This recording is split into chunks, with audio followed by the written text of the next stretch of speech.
We're really going to achieve this joined up approach, this whole of UN system approach that mirrors the kind of whole of government approach that we expect and need and support from countries like Kenya. Then we need joined up funding, and that's where the multi-partner trust fund for migration comes in.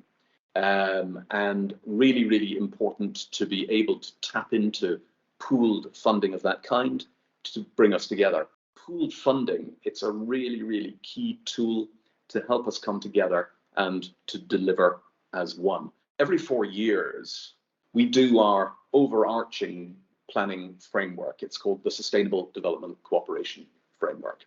And we negotiate and we sign that with government. That helps them to tell us how we can best align with the government's priorities overall. Before we begin that work, we found it on what we call a common country analysis, CCA, that really is a snapshot of where we feel that the country is in terms of its journey towards sustainable development. And Kenya, like any other country, is ahead in some things, a little bit behind in other things, more or less on par in others. At the center of the Sustainable Development Goals and what we call Agenda 2030 is the principle of leaving no one behind. So that means that we only believe that development is sustainable over the long term if it includes everyone. Migrants are at risk of being left behind anywhere in the world. They can be marginalized. They can be left out of the equation. They can be undocumented, which means that they're not part of the social protection safety net.